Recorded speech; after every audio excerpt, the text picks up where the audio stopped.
fazer a rodada do porquê, o que aconteceu, como foi, qual o papel que a Polícia Federal tem nesse processo, na legitimidade política, da corrupção, enfim, sobre tudo isso. Então, há necessidade da gente fazer mais a partir dessa reflexão sobre a nossa prática. Tá? E aí, deixo essa charge, que está naquele livro Cuidado Escola, super antigo, mas para onde nós queremos ir, né? Nós vamos seguir com a viseirinha lá? Ou com uma via de mão única? Ou com várias vias e vários caminhos a percorrer? Eu acho que é o desafio que nós temos aí para pensarmos os cursos de formação e a própria adequação da legislação. Tá? Eu não entrei muito específico nas diretrizes, não sei se era isso que você esperava um pouco, que falasse, mas acho que a gente situar um pouco a questão das diretrizes e da deliberação 111. Então a gente viu um pouco aí os modelos e essas concepções que predominam. Tá? Eu agradeço, obrigada.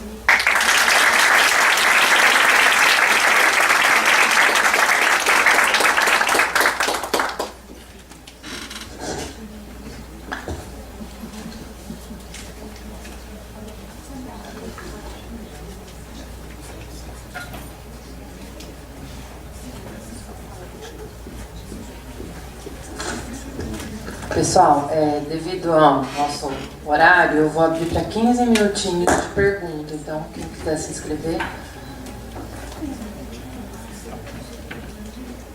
Seu nome de todo mundo.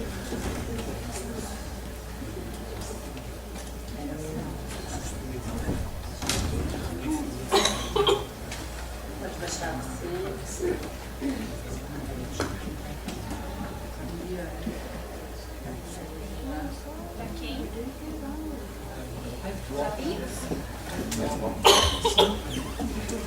Liliane, deixa os dois já fazerem, ela já responde, acho que a gente adianta. Eu não vi quem se inscreveu, professor.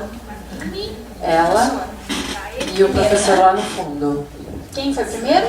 O professor lá no fundo, eu não sei o nome dele. Maurício, isso.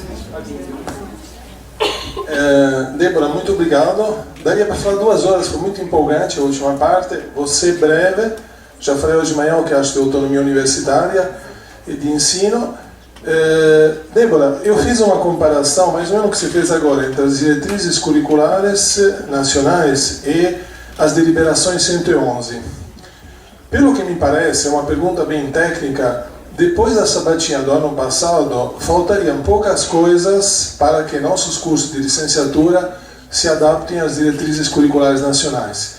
Dentre elas, me parece mesmo que a fundamental é reintroduzir 400 horas de PCC, tendo em vista que nós fomos obrigados a retirar os PCCs. Nós temos já mais de se eu contar a carga total didática, nós temos 750 horas no nosso curso didático-pedagógicas, enfim, nós estamos acima da média sugerida pelas diretrizes. Enfim, me parece que aparentemente não teremos que efetuar muitas mudanças, enfim, em nossos atuais projetos. Essa é a minha pergunta. Muito obrigado, Débora. Obrigado mesmo pela tua palestra.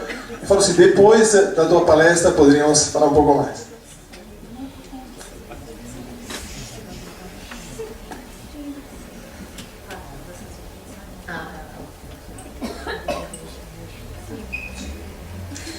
No meu caso, não é bem uma pergunta, eu queria só divulgar, para quem não conhece ainda, tem uma petição na internet com relação a pedindo o arquivamento dos projetos de lei que a professora comentou, do Escola Sem Partido. Então, está no www.petiçãopublica.com.br. Vergonhosamente, ainda só tem 4.800 assinaturas, quer dizer, nós, professores, não estamos nada mobilizados com isso que vai atingir a nós daqui a pouquinho. Então, é só realmente um apelo e um aviso a quem ainda não conhece, tá bom? Obrigada.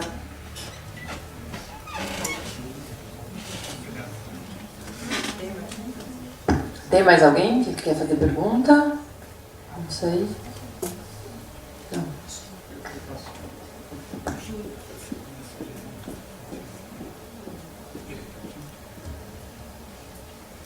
Oi, Débora, também agradecer a sua fala, né? Acho muito importante, antes da leitura da legislação, essa leitura que você faz das concepções. E quando eu, pessoalmente, Júlio, leio, né, essas novas diretrizes, eu tenho uma tendência, né, quando eu faço a leitura de legislação, em tentar identificar se essas diretrizes avançam, né, obviamente sob minha perspectiva, ou representam um retrocesso em relação à formação de professores, né? E eu confesso que eu fico bastante confuso, que em alguns momentos eu vejo avanços, em outros eu vejo muito retrocesso. Eu gostaria de saber a sua opinião global sobre as novas diretrizes, se elas representam, né? Na sua fala fica um pouco claro, mas assim, de uma forma mais efetiva.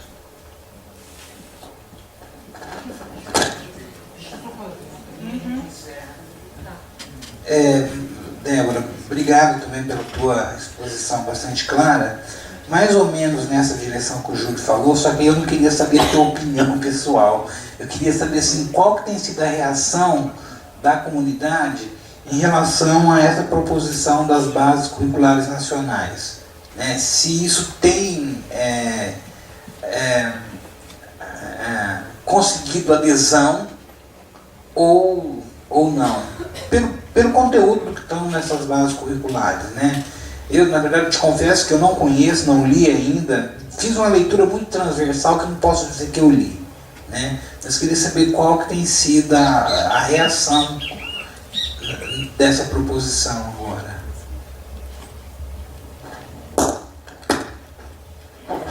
Primeira colocação, né, do professor Maurício, sobre essas mudanças, né? Eu acho que assim, o que nós estamos caminhando aqui, podemos falar do Estado de São Paulo, né, especificamente da deliberação 111, é que, pelo menos do ponto de vista burocrático, estamos caminhando para essa mudança.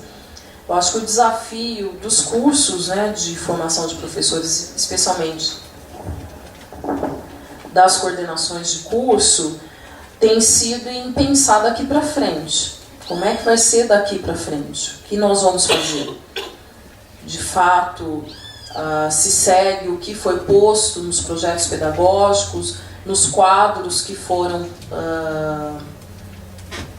preenchidos para fins, né, de aprovação ou do recredenciamento dos cursos, né? Eu acho que isso é algo que foi uma iniciativa que os coordenadores que estão, e eu estou, que amanhã inclusive estou recebendo lá a diligência não, a visita, né, dos avaliadores, e nós estamos tendo que nos debruçar sobre isso. Alguns colegas que já fizeram, adequaram e estão tendo que repensar como é que fica a sua realidade a partir disso, né?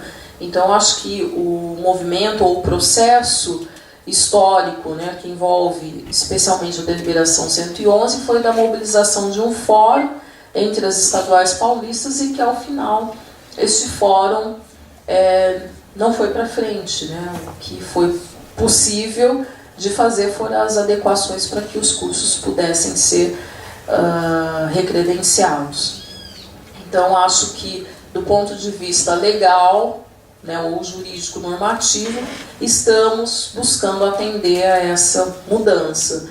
E eu acho que o que fica é o que será daqui para frente, como a gente pensa enquanto um projeto a curto, médio e a longo prazo, a partir dessa concepção, tá, presente. Porque eu acho que tem um desafio, especialmente para as universidades, as estaduais paulistas, que também é atender. Estamos agora acabando de atender a deliberação 111, mas como fica adequar a algumas questões específicas que, por exemplo, a Resolução 2 de 2015, né, que trata dessa diretriz nacional dos cursos para os profissionais do magistério, nos apresenta. Então, uma delas seria essa ênfase, qual é ou qual tipo de curso que nós daremos uma ênfase, uma inserção. Cursos iniciais, de formação inicial, cursos para os docentes não licenciados que estão atuando, né, que foi dado o prazo aí de 4 a 5 anos para a formação desses professores não habilitados, ou cursos para profissionais que já tenham uma licenciatura e que voltam para fazer uma segunda licenciatura. Que a gente vê, no caso, inclusive, o curso de pedagogia recebendo um contingente muito grande de alunos que fizeram ou bacharel ou fizeram licenciaturas e que retornam depois para ter o embasamento ou em busca desse embasamento pedagógico didático, muitas vezes. Tá? Então, acho que esse é o desafio que caberá a cada um de nós aí nos próximos 3, 4 anos para a gente poder repensar. Então, acho que do ponto de vista normativo ou jurídico normativo, estamos atendendo.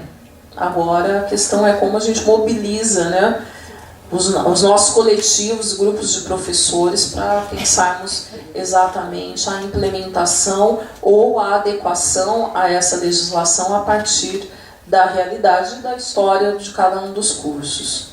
Tá? Com relação ao Júlio, há avanços ou retrocessos, né? Eu posso falar um pouco do debate em Brasília, que foi bem interessante, quando haviam muitas perguntas, né, de vários coordenadores, no sentido assim, e agora? O que a gente faz? Como é que vai ser? Né? O que se debateu muito ali foi assim, olha, houve o avanço para se pensar a formação inicial e continuada, porque isso até então não havia uma legislação específica, somente para a formação inicial. Ao mesmo tempo, a gente fala no caso das universidades, independente da diretriz ou da deliberação, a gente tem uma história, tem um percurso, tem uma inserção. Para algumas instituições de ensino superior, especialmente aquelas que dependem dessa avaliação do Ministério da Educação por parte do Ministério, a gente vai vendo que vai tendo que se adequar.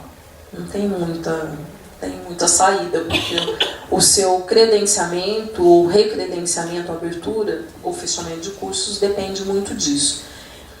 E, ao mesmo tempo, a diretriz, ela tem uma relação direta, não dá para a gente deixar de pensar ela sem pensar a relação, por exemplo, com o ENAD. Tá? Então, não é somente a adequação do ponto de vista curricular ou adequação à carga horária ou à carga didática, mas isso também tem implicações lá para os conteúdos do ENAD. Tanto que a fala do relator, do professor Luiz Dourado, foi, olha, a legislação não diz que cada curso ou cada área fará uma reforma ou irá rever as suas legislações pertinentes, né? Mas que a deliberação, a diretriz, ela poderá impulsionar essa reestruturação. Porque alguns docentes ou alguns coordenadores de curso dizem, olha, mas a ordem daquela área específica, por exemplo, né, o conselho de uma área específica, diz que o aluno tem que ter menos, ou tem que ter mais carga horária, ou de prática, ou de estágio supervisionado. Tá? Então, acredito que, em termos de avanço, é quando para exatamente para compreender e trazer um diagnóstico, quando a gente lê o parecer dessa situação real da formação de professores, no caso do Brasil, aonde são esses pontos dificultosos a serem resolvidos. Acho que é um avanço quando nós pensamos e reconhecemos que existe uma formação deficitária no que se refere aos professores não habilitados e também aos professores que buscam essa segunda licenciatura, mas ao mesmo tempo, quando nós pensamos a formação inicial, né, que caminho nós queremos seguir.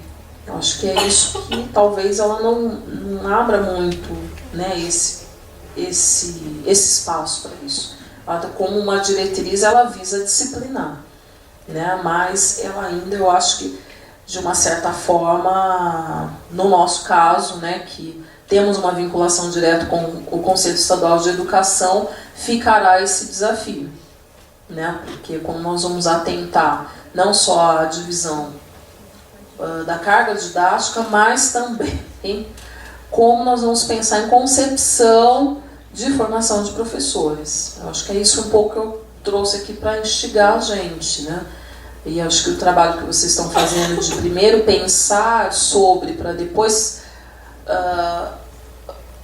constituir o projeto para se pensar nessa atuação é fundamental. A colocação de Sebastião Carlos, qual seria essa reação da comunidade sobre a base curricular nacional? Eu posso falar um pouco da Unicamp, de alguns interlocutores que a gente tem feito ali com um grupo de pesquisa, alguns eventos aí também. Do ponto de vista da universidade, é visto com uma certa precaução a base curricular. Porque não é uma questão do currículo nacional em si. É claro que a gente tem que ter parâmetros nacionais. Nós estamos falando de Brasil, existe uma questão de unidade, né, do ponto de vista ou de conteúdo ou de conhecimento, podemos dizer. Não gosto de falar conteúdo nem... mas eu acho que de conhecimento. O que um aluno precisa saber. Em qualquer lugar do Brasil que ele sai, ele vai terminar a sua educação básica com... não com competência e habilidades, mas que conteúdos, o que ele tem, qual é o parâmetro que tem que ser. Acho que a grande dificuldade da base curricular nacional é exatamente pensar essa diversidade brasileira, né? Onde fica essa autonomia? Uma Secretaria Estadual de Educação, uma Secretaria Municipal de Educação, como a gente está vendo, ao professor que está lá na sala de aula, retratar uma diversidade, né, regional, local, global e que está aí. Eu sempre vou contar essa história, que jamais eu vou esquecer na minha vida, num curso de especialização lá com o pessoal da UFOPA Federal do Oeste do Pará, o relato de uma professora que veio fazer o seu curso de especialização e que teve que sair lá da comunidade de Ribeirinha 1h da manhã para poder estar às 8h da manhã no polo, e que ela vai contar a saga dela lá com a jangadinha, correndo o risco de se afogar durante a madrugada, e que ela desce um percurso de charrete, depois ela pega uma embarcação mais 3 horas para chegar até lá.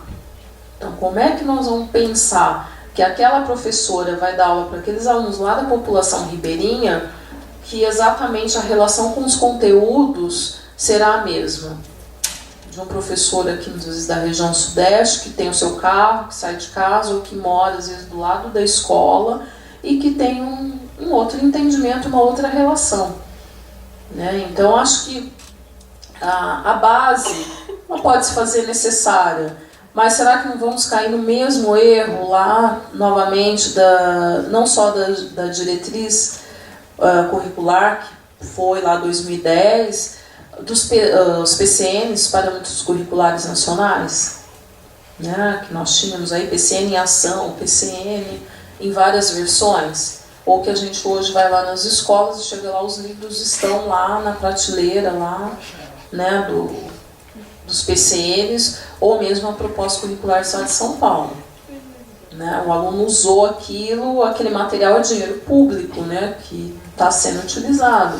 Enquanto muitas vezes o professor tem um projeto próprio, ou um grupo de professores tem um projeto, tem uma iniciativa de atender a comunidade, ou de contribuir nessa formação, né, crítica, participativa dos alunos, a partir de projetos temáticos, ou outros tipos de materiais ou conteúdos, né, que possam ser vinculados. Então, eu acho que tem que ter esse cuidado, não é pelo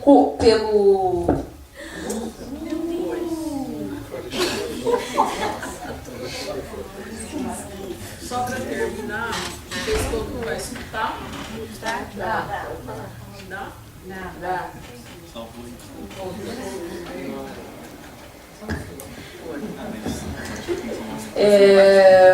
Eu acho que assim, essa ideia de que a base curricular nacional vai redimir a educação pública, né, particularmente a pública no Brasil, eu acho errôneo isso. Acho que não é esse caminho.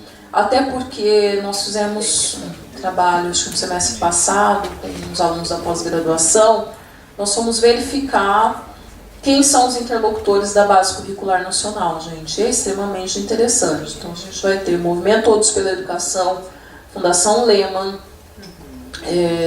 Instituto Ayrton Senna e tantos outros interlocutores, né, que, como diz uma colega lá do nosso grupo, que é da Bahia, ela fala assim, não nos representam.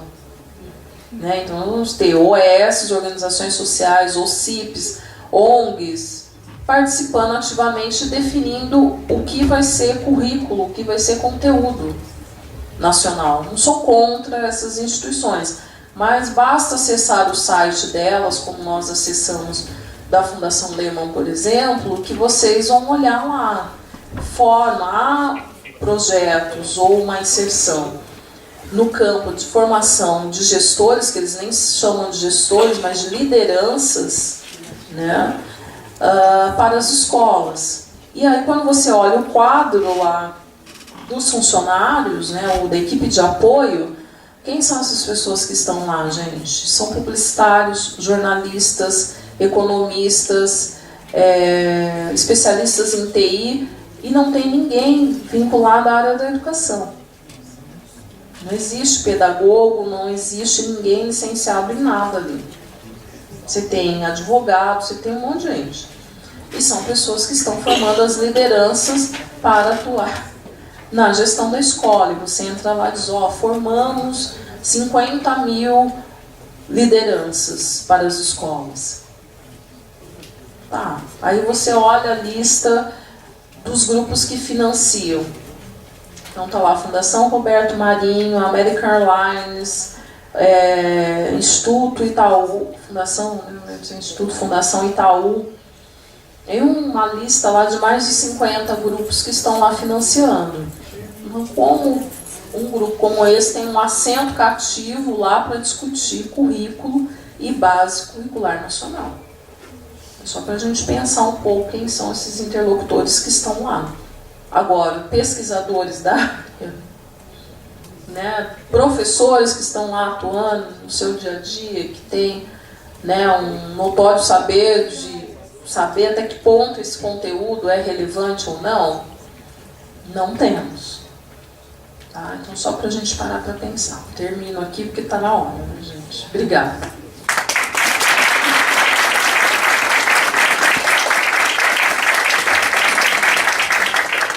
Agradecer mais uma vez a professora Débora, e agora a gente tem um café uns 15 minutinhos.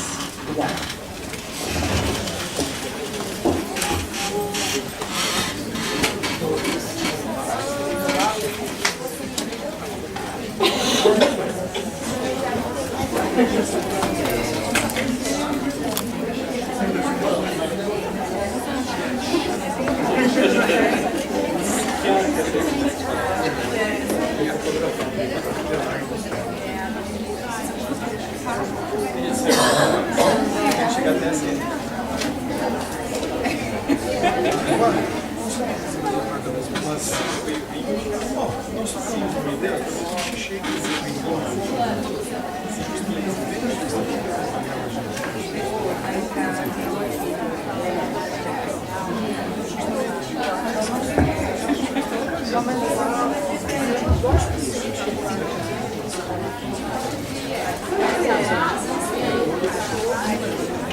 Bem, boa tarde a todos. Um pouco de atraso na programação conforme a divulgação. Vamos dar então prosseguimento a mais uma mesa de debate, né, nesse primeiro seminário temático programado pela Comissão Permanente de Ensino. E coube aqui então fazer a mediação dessa mesa de debate. E eu gostaria então de convidar o professor Eugênio Maria de França Ramos para compor aqui a mesa, para a gente dar continuidade então a mais essa atividade, a última atividade do dia, né? Inicialmente eu quero, em nome da Comissão de Ensino, agradecer, né, ao professor Eugênio, né, a presença dele aqui, para então contribuir com o debate desse dia. Tá? Vou fazer uma apresentação do professor Eugênio e na sequência então eu passo a palavra para ele. Né? Bem, o professor Eugênio ele é bacharel e licenciado em Física pela Universidade de São Paulo, mestre em Ensino de Ciências, modalidade Física, e doutor em Educação, né, em Didática, também pela Universidade de São Paulo. Atualmente ele é professor assistente doutor do Departamento de Educação da Unesp de Rio Claro, tem experiência na área de educação com ênfase em atividades lúdicas para o ensino, atuando principalmente nos seguintes temas: ensino de física, ensino de ciências, educação à distância, instrumentação para o ensino de física e formação inicial e continuada de professores. Né? Como anunciado na programação, o tema de que ele vai tratar nessa mesa intitula-se Diretrizes Curriculares Nacionais, Prática como Componente Curricular, Estágio Curricular Supervisionado, Base Nacional Comum Curricular, Atividades Teórico-Práticas, Atividades Formativas e Núcleos Estruturantes. Então, professor, mais uma vez, obrigado pela sua presença aqui. E eu passo, então, a palavra para o senhor. Boa tarde. Eu falo baixo. Vocês estão conseguindo ouvir? Leandro vai ser o meu copiloto.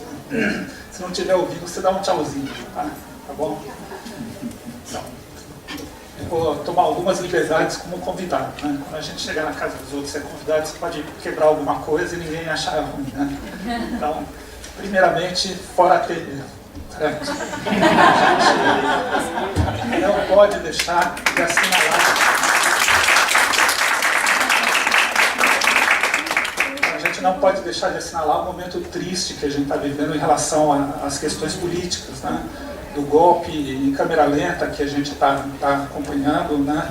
Respeito se vocês tiverem outra opinião, mas assim, espero que vocês possam ainda respeitar o fato de, além de ser visita, de ter a oportunidade de ter outra opinião. Né? E a questão, assim, esse projeto que a professora Débora, assustador projeto da professora que a professora Débora estava relatando, né? Aquela tortura, ouvir a música do Chico Buarque com outra letra. Nossa, eu acho que assim não conseguiria nem entrar nesse site, né? Se eu perder o sono. E o relato da professora Débora me lembrou uma outra coisa. Né? Então, na época da ditadura, que vai de 64 até 76, que foram os anos piores, né? De 1968 até 1976, existia uma operação terrorista chamada Operação Bandeirantes. Não sei se vocês conhecem essa operação, mas era formada por militares, né, policiais militares, etc., financiados por empresários, e que sequestravam e torturavam pessoas. Né?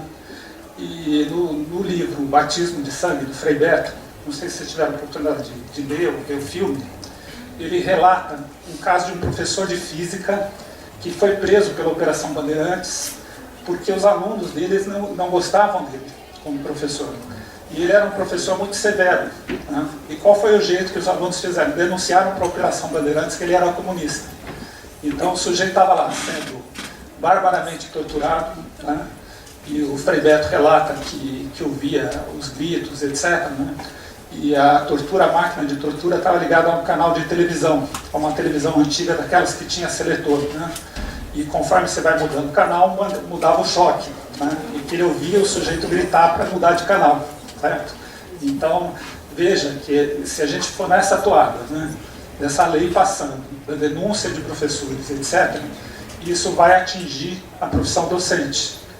E além de atingir a profissão docente, que é um lado triste, vai atingir o próprio valor da escola, que as pessoas irem para a escola para aprender a conviver com os contrários, né?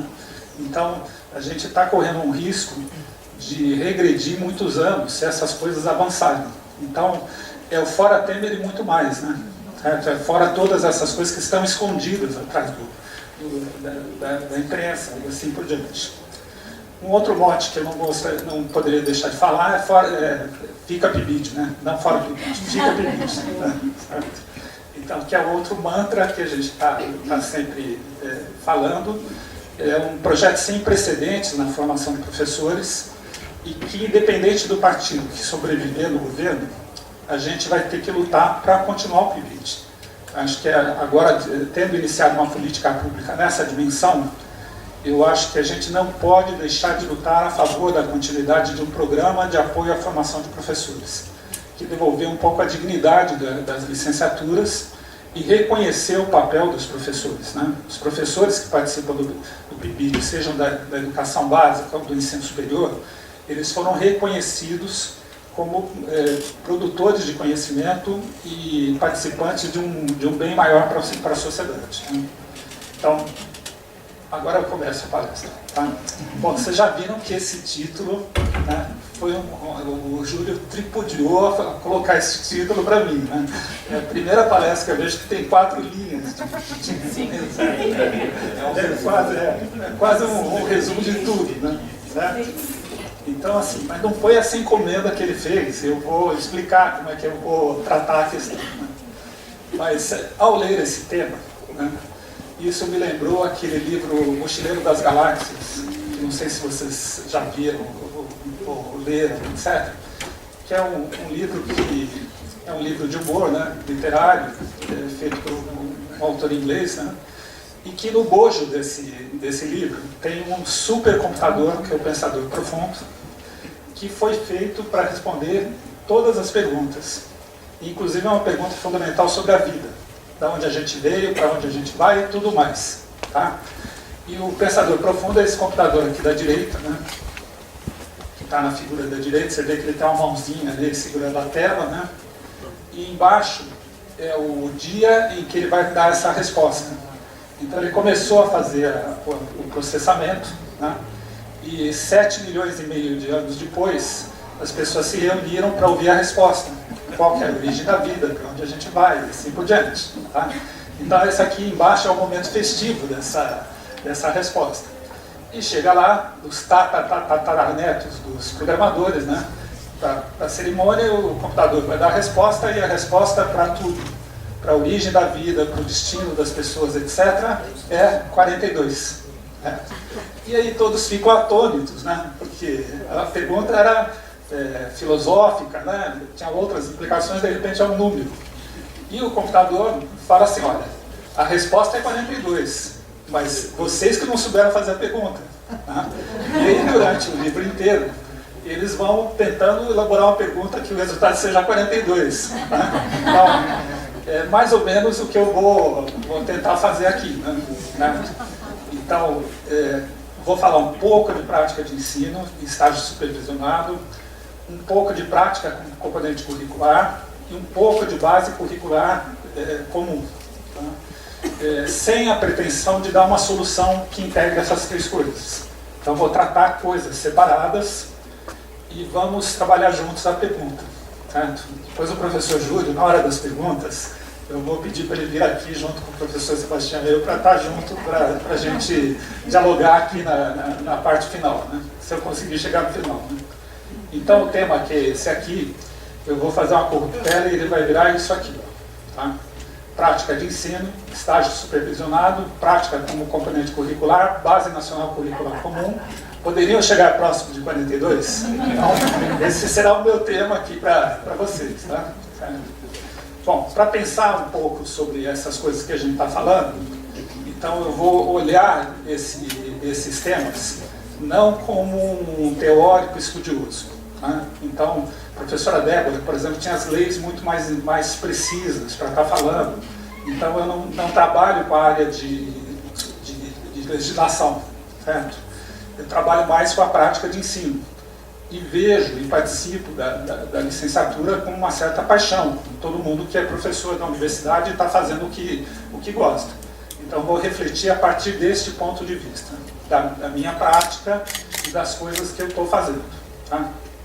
E aí, eu tentei trazer uma figura para representar o que é a gente como professor na universidade. Não sei, a maioria de vocês, todo mundo é professor aqui, né?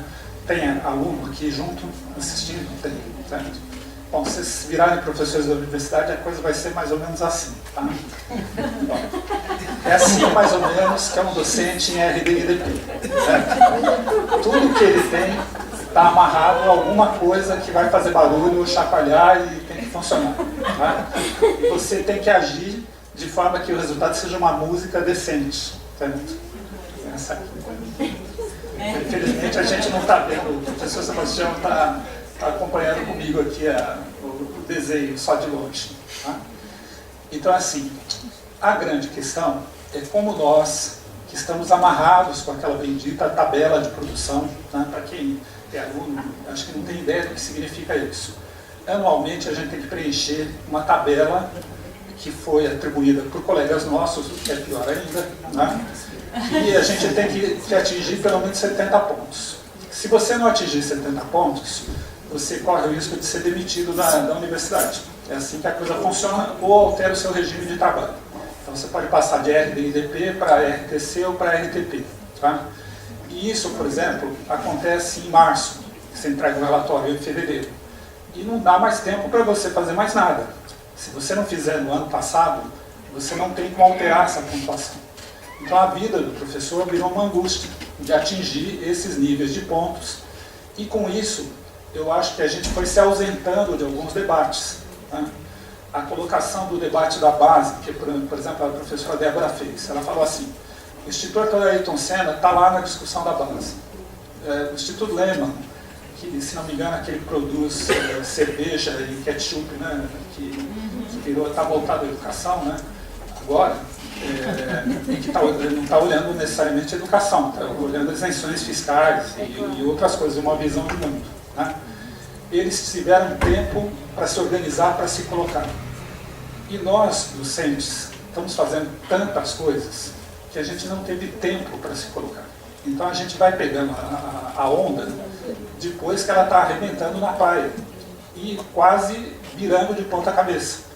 Então, de certa forma, assim, essas forças sociais das fundações, do Itaú e assim por diante, elas existem. Certo? A nossa parte é que talvez a gente esteja se ausentando. Talvez nós estejamos esperando que o MEC nos convide, que a Secretaria da Educação nos convide, que o Conselho Estadual de Educação nos convide. E talvez fosse a hora da gente estar antes desse convite e falar: nós temos coisas a falar sobre as diretrizes, nós temos coisas a falar sobre a base. Vocês terem ideia, acho que só teve um docente da Unesp que participou da confecção da base. Então, a Unesp, que tem 48 cursos de licenciatura, não tem nada para falar sobre a educação básica do país, sobre o que é a base, sobre a nossa experiência acumulada de trabalho. Então veja como a gente está preso por uma situação bem parecida com esse músico que está tocando e tentando fazer o papel da banda ao mesmo tempo. Tá? Essa figura é triste, por um lado, que a gente pode falar assim: bom, a gente já faz tanta coisa, então não dá para fazer mais nada. Né? Mas eu proporia que você lesse ela de outra forma. Apesar da gente fazer todas essas coisas, a gente precisa criar um espaço para enfrentar a situação da mudança dos cursos com as diretrizes, da discussão da base nacional curricular e talvez colocar em prioridade coisas que realmente sejam prioritárias. Essa questão de se colocar contra o projeto, né, que é o menino lá de trás fala Mini, é isso? Não. Como é que você chama? Priscila, que é Priscila. Luciene, entendi Mini, você vê que coisa. Luciene, porque lá em Rio Claro ninguém tem nome, né? Os alunos são todos apelidos, né? Então você encontra, né, desde apelido pornográfico até apelido decente, né? Não sei nem se o Leandro tinha apelido na época dele, tinha. Tá? Não pode contar qual é o apelido. Woodstock. Woodstock. Esse apelido conta muito sobre ele, né? Então, se os alunos dele sabem disso, já vão fazer uma outra reinterpretação dele como professor de física aqui no IBIL. Assim. Bom, e daí o que ela havia falado, né, a gente precisa se colocar contra essa lei, porque se ela virar lei, a gente está perdido, a nossa profissão corre sérios riscos. Imagina que um aluno que não vai com a sua cara vai te denunciar porque você é marxista, por exemplo, independente de você ser ou não marxista. Tá? Então, essas prioridades, esses espaços, talvez a gente tenha que olhar com calma. E às vezes esses espaços estão colocados dentro do nosso campo. Né? A discussão sobre como muda a licenciatura está ao nosso alcance. Isso que vocês estão fazendo com esse primeiro encontro aqui é invejável. A gente não tem, claro, esse espaço que vocês estão fazendo para discutir as diretrizes, para pensar o que vai ser e assim por diante. Tá? Então, vocês estão de parabéns e eu estou morrendo de inveja. Né? Espero que os colegas de Rio Claro consigam implementar algo semelhante a isso. Né? Bom, posto isso, tem um pequeno histórico. Vamos ver se é possível ler aí essa linha de tempo. Ela não está numa escala precisa. Né? Veja que lá o primeiro ponto é 1939. Quando se formulou os primeiros cursos de licenciatura, no modelo que a gente chama bem pejorativamente de 3+1, né? Que é um modelo que você tem a formação de um bacharel e depois uma complementação pedagógica, em geral, que são as disciplinas de didática, prática de ensino, psicologia e políticas públicas, o que era chamado antigo de legislação, né? Tinha um nome específico dessa disciplina, que era meio chatinho também, que eu não vou lembrar agora. Bom, a história que começa aqui depois, vai lá em 1991, quando foi o primeiro Congresso Estadual Paulista de Formação de Educadores, que é um congresso notório da Unesp, e hoje virou um congresso de projeção nacional. Então a última edição foi esse ano, não lembro mais o número dessa edição, mas aí começaram a fazer aquela nomenclatura dupla, que é meio chato, né? Então o encontro passou a ser chamado com 2 nomes. Ele tem o nome Encontro Nacional de Formação de Professores e Congresso Estadual Paulista. Então fica uma coisa muito estranha, né? Você está... É muito físico isso, né? Você pode estar em 2 lugares ao mesmo tempo ou não, né? É meio quântico a coisa, né? Você está em 2 congressos ao mesmo tempo, né? Então, eles deviam ter aposentado um ou ter mantido o outro. Né? Bom, enfim. Em seguida, em 92, a gente passou por uma gestão da Unesp, eu estava entrando na Unesp, mas por acaso quem assumiu a Prograde era uma pedagoga, que é a professora Maria Bicudo, que é especialista na área de ensino de matemática, mas ela é pedagoga de formação. E com ela iniciou-se um debate que era um simpósio sobre prática de ensino. O que era a prática de ensino, como ela deveria ser, ela deveria estar incluída na grade horária ou não. Tá? Então veja que antes da legislação se consolidar a partir da LDB com algumas exigências em torno da prática de ensino ou da prática com componente curricular e assim por diante, a Unesp tinha condições. Né? A Unesp tinha ótimas condições. Quem viveu dessa época deve se lembrar do projeto do Núcleo de Ensino, que era naquela época. Era um projeto que pagava ao professor do Estado o valor de algumas aulas para que ele viesse à universidade trabalhar com a gente. Tá? Então era um projeto muito avançado. Ele guarda semelhanças com o PIBID. A Sueli, que é a nossa colega coordenadora do PIBID, ela afirma que é a origem do PIBID. Né? Eu acho que não, porque assim, o PIBID ele foi mais ousado e ele teve alguns aportes de recursos bem interessantes. Né? Mas veja que a Unesp era uma universidade aberta à questão de ensino, valorizava essas atividades e se propunha a discutir teoricamente. E isso veio seguindo aí para outras edições. Né? Bom, em 96 teve a edição da LDB, que não foi a LDB que foi negociada. Né? Não sei se vocês lembram que tinha uma que estava sendo negociada com as entidades sociais, né? Que era tocada com o deputado Florestan Fernandes, né? E a outra versão, que foi a do Darcy Ribeiro, que acabou passando, que desfez toda essa negociação que havia com a sociedade civil. Então a LDB que a gente tem de 96 é um projeto modificado bastante e simplificado, que teve origem lá no Darcy Ribeiro, que é um antropólogo, educador, e que se propôs a fazer algo genérico, mais simples e sem tanto detalhamento como a do Florestan fazia. No entanto, aqui temos avanços, e aí daqui a pouco eu te aponto alguns avanços. Em seguida, como consequência da LDB, surgiram as PCNs, e uma série de conceitos surgiram com as PCNs também, como temas transversais surgiram ali. A questão da interdisciplinaridade já era posta nas discussões de quem vivia em São Paulo, na cidade de São Paulo, porque na época que Paulo Freire foi secretário de Educação da gestão de Erundina, ele bancou um projeto chamado Interdisciplinaridade, que era um projeto bastante radical e que pretendia cobrir toda a rede, né? Tinha ligações também com o salário do professor, dedicação do professor com menos aula, uma série de coisas. Que em seguida o Maluf entrou, depois da Erundina, e desfez uma série de coisas. No entanto, a Prefeitura de São Paulo ainda tem uma forma avançada de remuneração. Né? É um dos melhores salários de professora da Prefeitura de São Paulo. É isso, né, professora Mônica? Né? Então, daí, seguindo, começaram as diretrizes curriculares. Tudo meio consequência da LDB.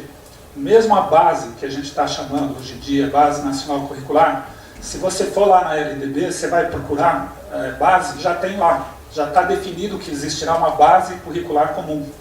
Só que não tinha sido implementado e a gente está pegando a implementação disso. No branquinho aqui, então, tem, em 2007, o segundo simpósio de prática de ensino em questão.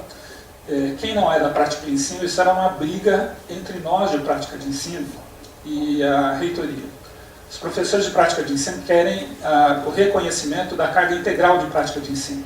E a reitoria se recusa a fazer isso. Por quê? Porque isso implica em contratação de professores. Entendeu? Então, uma medida econômica limita você ter um acompanhamento que depois eu vou tratar um pouco mais ali para frente. Bom, em 2009, 2010 surgiu uma outra estrutura chamada Fórum de Licenciaturas, que são alguns professores que foram convidados na reitoria para discutir questões sobre a prática de ensino, naturalmente, porque a reitoria queria cortar a prática de ensino, entendeu? Ela queria dizer que a nossa aproximação do estágio não era aula, era a atividade do aluno e o professor devia ganhar umas aulinhas lá. Tá? Tudo isso tem a amarração na LDB, porque na LDB existe um artigo que define que todo professor universitário tem que trabalhar pelo menos 8 horas aulas por semana. Tá? Algumas universidades levam isso a sério, certo? A nossa não leva porque muitos de nós trabalhamos muito mais do que 8 horas. Então, se a gente fosse cumprir as 8 horas, estaríamos felizes, né? Certo? Então, não é o nosso caso. Mas, por exemplo, há casos bastante notórios na USP e na Unicamp em que eles não cumprem a carga horária de 8 horas e isso não é problema para a instituição. Tá? Você tem ideia, por exemplo, os professores de física de São Carlos estão discutindo redução de carga horária deles. Eles acham que eles estão dando muita aula. Entendeu? Eles já têm menos que 8 por semana. Eles estão achando que dão muita aula. Então, ir lá naquela instituição, isso não é levado tão... não é encarado como um problema como na nossa instituição. Bom, passado esse fórum, que ele foi se desenrolando, mudando de casos e assim por diante, esse fórum virou a Comissão de Licenciaturas, tá? Que hoje, nesse ano, foi eleita. Né? Então, aqui de São José do Rio Preto tem a professora Araguaia, a professora Ana Paula, que é de São Paulo, que eu não conheci pessoalmente, só nos vimos por videoconferência, né?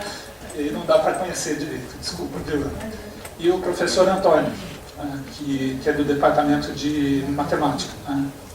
Então, a nossa comissão surgiu com esse fórum das licenciaturas. E surgiu claramente para dizer que prática de ensino não precisava ser contada integralmente. Só que todas as comissões vão dizendo, precisa contar integralmente, e toda vez ela vai mudando. Né? Até esse ano estão contando, a partir do ano passado, 62,5% da carga horária de prática de ensino. Né? Bom, depois você tem as resoluções do Conselho Estadual de Educação, que houve um fenômeno muito interessante, o Conselho Estadual de Educação determinou coisas como a introdução de Libras, introdução de TICs e assim por diante, e as universidades conseguiram se organizar para questionar o Conselho Estadual de Educação. E aí isso se amenizou um pouco e virou essa resolução 126. Certo? Então a gente tem como resultado das nossas licenciaturas hoje em dia uma mistura de muitas mudanças. Então as diretrizes mudaram nas nossas licenciaturas, depois essa resolução do Conselho Estadual mudou de novo, depois mudou de novo. Então a gente está eternamente reconstruindo. Não dá uma turma, né? Você não espera uma turma se formar para mudar, para ver assim, não, a gente mudou tal coisa, então agora as pessoas sabem isso, isso, aquilo e está faltando isso. E a gente vai mudar por causa disso. Então antes de chegar na formação da turma, você muda o currículo. Então aí quem é do conselho de curso deve se divertir muito, né? Porque você tem uma grade horária da turma que entrou o ano passado, uma grade horária dos que entraram esse ano, uma grade horária dos seguintes, né? E às vezes o professor tem que dar aula, a mesma aula para turmas diferentes, tem diários de classe diferentes. Em prática de ensino costuma ser assim, né? Você tem 2 turmas no mesmo horário.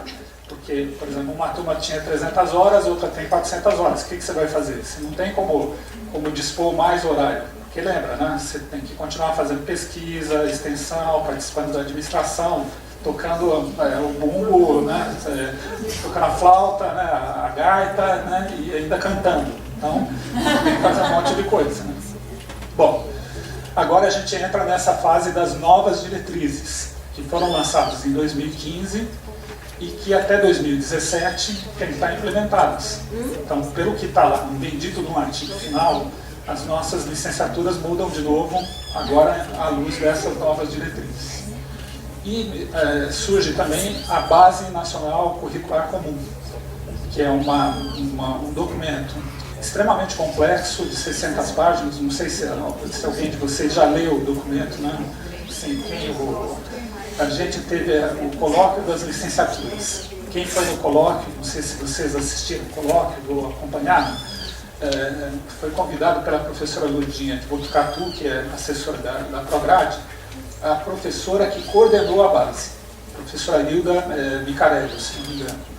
E um outro professor de educação física da USP, Marcos Neira, e ele ficou impressionado porque a Lourdinha levou a base impressa. Então, um volume desse tamanho, certo? Você tem de 600 páginas, falando de 14 áreas diferentes, inclusive ensino religioso, certo? E com alguns pressupostos. É um documento extremamente complexo e que, pelo andar do impeachment, ele foi apressado. Esse é o relato que ela fez lá. Então, eles tinham medo de não chegar a tempo de ter esse documento aprovado, ou numa versão mais avançada. Então, ele tem desuniformidades no documento. E a gente percebeu isso ao ler. Então, você olha a área de física, ela aparece lá no ensino médio e aparece uma parte em ciências, nos anos iniciais também. Então, tem repetições, tem coisas que são adequadas ao ensino médio, mas estão lá aparecendo no ensino fundamental do mesmo jeito. Então, tem algumas desuniformidades ali. O que esse documento fará, ele vai ter consequências para a licenciatura. Por exemplo, a área de física, não sei como é que é aqui, e aí peço ajuda do Leandro, da Mônica, para identificar isso. No curso de física lá de Rio Claro, os alunos não têm astronomia. Astronomia não é um conteúdo, não é uma disciplina. Só que na Base Nacional Curricular Comum esse assunto surgiu. Ele passou a ser um assunto do ensino médio. E aí, como é que a gente vai fazer? A gente está formando um professor e esse professor vai ter que aprender astronomia. Então a gente vai ter que mudar o nosso conteúdo para ter astronomia. Como outros conteúdos. Conteúdo, por exemplo, de relatividade. No curso de lá não tem uma disciplina chamada relatividade. Tem uma optativa que o professor, que era professor desse assunto, se aposentou, então não tem quem dê lá na relatividade. Certo? Essa temática é a relatividade. Então, não sei. A astronomia é optativa, a relatividade é obrigatória. É obrigatória. Tá? Então, e aí a gente vai ter consequências para o nosso curso. Tá? Porque a base, junto com o Plano Nacional de Educação, prevê, por exemplo, a avaliação de professores. E os professores que a gente forma, eles vão estar defasados em conteúdos em relação às provas que eles vão prestar. Então, esse assunto eu volto daqui a pouco, né? Eu queria trazer outro detalhe. Tudo bem aí? Está muito chato? Tudo certo? Tá. Bom, aqui, no primeiro momento, surgiu uma certa revolução, que foi prática de ensino, passou a ser um artigo da LDB. Não tem nenhuma disciplina que está na LDB. A única que está é a prática de ensino. Todos os alunos, acho que é o artigo 65, se não me engano. Tá? Todos os alunos têm que ter prática de ensino de 300 horas. Tá? Então, isso significa assim, que todos os professores de outras áreas podem ser demitidos, mas os de prática de ensino não, né? A gente está na lei, né? Se a Unesp demitir a gente, ou ela contrata outra pessoa, ou ela se torna ilegal, né? Então, a gente teve o emprego garantido aqui. Tá? Mas o que a gente recebeu carinhosamente com uma mão, certo? A Unesp retirou com a outra, né? Certo? Porque ela falou assim, tudo bem, a gente aumenta a carga horária de prática de ensino, só que não conta mais a aula na sua carga horária. Então, tudo bem, né? Certo? Então, o que a gente ficou feliz, a gente em seguida está 20 anos triste tentando convencer a reitoria que tem que contar integralmente isso. Né? Depois eu vou tratar porque eu acho que tem que contar integralmente. Então, o que aconteceu? A turma de física, por exemplo, que eu dava aula, tinha um dia que eles iam para a escola. Com essa mudança aqui, mais dias na escola. Tá? Então, mais próximo o professor se tornou da prática escolar, dessa ligação com a prática. E aí eu vou olhar a prática de um outro jeito, que não é o que a professora Débora está falando. Porque a professora Débora estava falando assim, bom, mas que prática é essa? É qualquer prática? É uma prática não fundamentada, assim por diante? Então, na prática de ensino, a gente está pressupondo que é uma prática fundamentada, que você vai discutir com o aluno. Você não vai trancar o aluno lá na escola e falar assim, volto daqui a uma semana para te encontrar. Não vamos fazer isso. Porque a gente precisa estar olhando o que acontece na escola. Porque na escola acontecem coisas brilhantes e acontecem coisas horríveis, certo? Se você não estiver lá, o aluno da gente ele não vai conseguir lidar com essas diferenças. Né? E principalmente, o que ele pode acontecer dele ser exposto à prática é ele ser um professor do século XXI formado com ideias do século XX. Porque quem está atuando lá na escola não está olhando para o futuro. Quem é o professor do futuro? É o professor que, por exemplo, vai entrar no mercado de trabalho em 2017 e vai viver, diz que as próximas gerações vão viver mais do que 100 anos. Né? Com certeza eles não vão se aposentar com 65 anos de idade, né? Vão se aposentar com 80, 85, etc. A gente ainda tem aquelas regras de transição, né? Vamos ainda ser mediados. Eles vão ser mais felizes, eles vão ver a cura talvez do câncer, né, do Alzheimer, né, vão ter outras doenças que não existem hoje, porque vão viver mais e vão ter novas doenças, né, porque a medicina tem que sobreviver, né, os médicos precisam colocar gasolina nas SUVs deles, então outras doenças vão surgir, certo? Então, o que vai acontecer daqui para frente? Este professor sai da faculdade e não sabe lidar com simulações de computador, por exemplo. Certo? Ele não sabe lidar com o celular. O celular, hoje em dia, é um computador mais potente do que um computador de 2000. Certo? Então, qualquer celular, né, um smartphone, ele tem um poder de processamento enorme, tem um monte de programas. Então, os professores de hoje em dia, eles não sabem o que fazer com o celular. Porém, o celular poderia ser uma excelente ferramenta de trabalho pedagógico. Por exemplo, o celular tem bússola. Então, você pode fazer um trabalho com bússola, estudar o magnetismo da sua escola, por exemplo, no caso de física. Você pode estudar a variação do tempo, porque ele dá o tempo de várias cidades. Você conseguiria estudar o que é o movimento de uma massa de ar fria e assim por diante. Tá? Tem celulares que têm outros programas. Só que isso a gente não conseguiu incorporar dentro do nosso currículo. Então a gente forma o professor hoje em dia para chegar na escola e falar assim, desliguem o celular. Só que daí os caras não desligam, fica aquele drama, né? Certo? Desligam, não desligam, o que a gente vai fazer, assim por diante. Tá? O celular, ele existe e a gente vai ter que lidar com ele. A cola nas provas de Harvard são feitas pelo celular. Isso é uma matéria um tempo atrás. Que um aluno passa as respostas para o outro usando rede social, usando o celular. Então a gente vai ter que lidar com essa ferramenta e com outras que vão surgir depois do celular, que eu não sei quais são, né? Certo? Se continuar nesse ritmo, a gente vai ter tecnologias cada vez mais interessantes aí para frente. Certo? Ou a gente vai, talvez, ver a previsão do Einstein, né? Que o Einstein falava que a Terceira Guerra Mundial ele não sabia o que ia ser, mas que a quarta ia ser de paus e pedras. Né? Que ele supunha que a terceira ia ser uma guerra termonuclear, ia acabar com tudo. Né? Então que a seguinte seria dos homens da caverna, né? Novamente. Bom, então daí voltando lá à Unesp, né? A Unesp é a prática de ensino. A Unesp tem uma situação muito peculiar em relação à prática de ensino. A nossa prática de ensino tende a ser a melhor prática de ensino de todas as estaduais paulistas. Tá? O pessoal da USP não consegue fazer coisas que a gente faz com a prática de ensino. O pessoal da Unicamp também não consegue, porque as cidades onde eles estão têm uma limitação, que é o tempo e o espaço da cidade. Então, você não pode marcar qualquer coisa em São Paulo, porque tudo é distante. Né? Para sair da faculdade de educação e ir para a escola estadual, que não seja aquela da escola de aplicação que fica dentro da USP, mas a escola mais próxima dá mais ou menos uns 6 quilômetros ou 5 mil quilômetros. Mônica, quanto?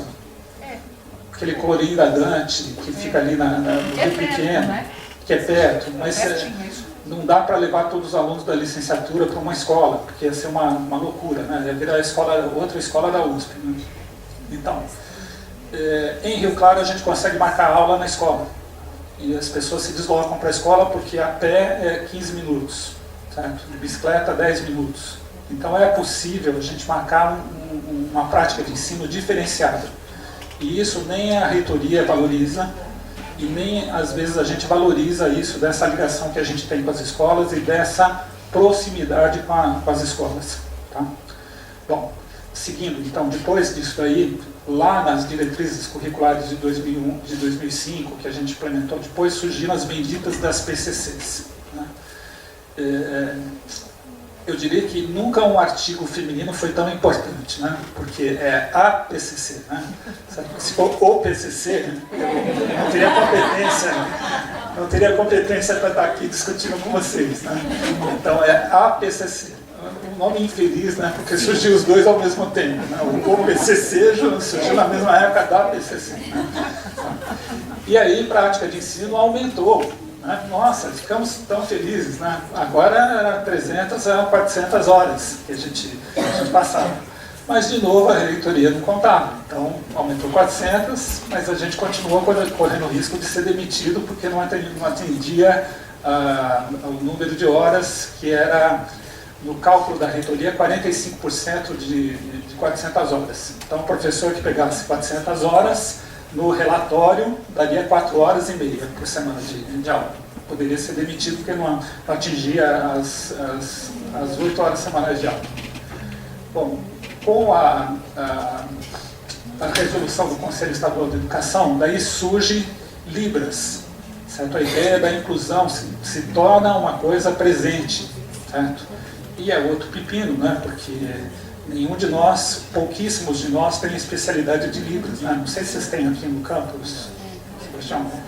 Não. Então, Rio Claro também não tem. A solução arquitetada pela Unesp de um curso à distância pareceu meio estranho. Né? Não sei se algum de vocês está seguindo o curso. Não, mas existem turmas de Libras na turma à distância. De Libras. Tá? Você entende Libras? Eu quebro o galho. Tá. Bom, mas não é só assim, positivo, fazer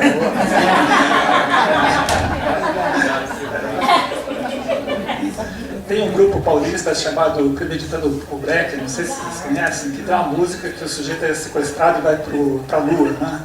E que chega lá, os caras falam lunese, ele não consegue se comunicar com os caras, né? E daí ele faz o sinal de positivo, né? Só que na música positiva é falta de hombridade. Né? Então daí ele vai quase morto na Lua por causa do sinal de positivo. Então tem que ter cuidado em qual sinal a gente faz aonde estamos. Né? Não é uma linguagem comum, né, o positivo. Tá? Bom, e surgiu também as TICs. Certo? Esse problema das TICs é um problema assim, como é que a gente vai lidar com o uso de tecnologias? Uma coisa assim, nós temos os nossos computadores, nós temos os nossos smartphones, nós usamos programas, mas qual de nós é especialista nesse assunto para ensinar alguém a usar essas coisas? Certo? Então, quem de nós é especialista em WhatsApp para dizer se ele é útil ou não e como é que é o fundamento daquilo? Tá? Então, a gente precisaria de um profissional da área, certo? E um profissional da área que fosse atento à área de educação, porque o pessoal de TI, da computação, é uma comunidade meio mágica, né? Você não chega lá e pede as coisas, os caras resolvem, né? Eles têm um protocolo, você pede, daí eles vão esperar, né? Daí uma semana, não sei o quê, e aí você tem que submeter ao fato de ser um ignorante na área do sujeito, né? Certo? Então tem que esperar para ver se o fio que está usando da impedância, o que está fazendo. Né? Talvez os leandros da física entendam melhor isso daí, se virem melhor, mas não é todo mundo que consegue fazer isso. Bom, em seguida tem outra estrelinha aqui na base. O que é essa estrelinha? Eu sei lá o que é. Daqui a alguns anos a gente vai falar, não, ali ó, na base a gente viu tal coisa. Tá? A Hilda, na palestra que coloca, ela enfatizava a questão da educação infantil, que a base trouxe a educação infantil para uma discussão, para um outro patamar. Certo? Eu não sou da educação infantil, não sei avaliar. Mas, certamente, tem coisas da base que vão ter reflexos na nossa vida e que a gente vai se lembrar aí no futuro. Tá? Bom, todas essas coisas aqui são esperanças. Eu diria assim, formamos melhores professores com o aumento da carga horária de prática de ensino? Eu diria que com certeza. A gente tem mais tempo do sujeito na escola, mais tempo que ele tem que preparar a aula, mais tempo que ele tem que observar, mais tempo de um monte de coisa que diz respeito à profissão, no que diz respeito ao exercício da profissão de professor. Certo? Então, agora eu não sei controlar o que o meu aluno fará no futuro. Certo? Então, por exemplo, o Leandro, que está lá atrás, né? Foi meu aluno e virou professor da universidade. Certo? Mas tem colegas dele que viraram bancários. Certo? Então, eu não sei o que ele vai fazer no futuro. Mas quando eu encontro alguém que é professor, nossa, eu fico contente, porque a chance do Leandro, que fez licenciatura, revolucionar a licenciatura em física, aumentou, porque ele fez psicologia, ele fez didática, ele fez um monte de coisa. Ele pode barbarizar lá na hora de fazer a prática dele, certo? Mas ele teve ideias de que aquilo não precisa acontecer segundo a tradição do ensino de física. Que ele poderia modificar, que ele poderia alterar. Então, há esperanças, né, que vai se formando e vai entrando na área da gente. Tá? Então, eu diria assim, o professor que é formado depois de prática de ensino com 400 horas é melhor. Professor formado com prática de ensino 400 horas e o PIBID, melhor ainda. Certo? Ele está exposto a situações que ele tem que resolver. Então, ele tem mais chance de inovar na prática dele. Tá? Então, só que, qual o problema dessas mudanças? Então, tudo bem com Libras, com TICs, etc. Né? Então, quais os problemas dessas mudanças curriculares? E aí eu vou fazer uma pausa arquitetônica. Tá? Bom, o que a gente faz quando tem mudança?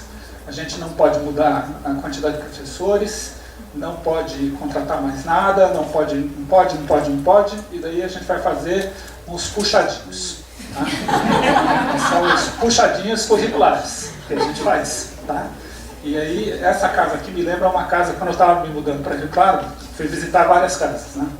E uma das casas era assim, a cada cômodo que você passava, entrando na casa, ela baixava. Certo? Até no momento que chegava na cozinha, e eu não conseguia passar pela porta da cozinha, tinha que me abaixar. E essa casa em particular ainda tinha um banheiro fora da casa, era uma casa que devia ter fossa, coisas assim. Então imagina sendo frio, ir no banheiro de madrugada, por exemplo. Né? Então é uma atitude de coragem. Então isso que a gente faz com essas mudanças, a gente vai fazendo puxadinhos. Mas tem outros mais interessantes, pessoal. Esse aqui. O sujeito fez uma base para fora e criou um quarto ali. Tá? Olha esse prédio. Eu diria que o currículo da gente está bem parecido com um prédio desses, mais ou menos. certo? A gente vai assim, tem que ter Libras, toque, enfia ali. Tem que ter tiques, mas não tem professor. Não, coloca lá, o cara do primeiro ano usa o WhatsApp, então ele está usando tiques. Não, ele manda e-mail, então está usando tiques. Então a gente vai loteando as nossas disciplinas e dizendo que está cumprindo aquilo, certo? Mas a gente não está cumprindo. Se você está dando mais horas de prática de ensino, mas não acompanha o professor que você está formando, aquelas horas estão se perdendo. Porque pode acontecer casos tristes.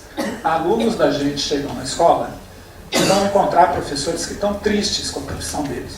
Ele chega para o nosso aluno que está fazendo prática de ensino e fala assim: vai fazer outra coisa na vida? Você vai ser professor mesmo? Você vai fazer outra coisa, ainda é tempo, certo? E aí, se você não estiver lá, esse discurso não vai ficar claro. O que o professor está dizendo para ele?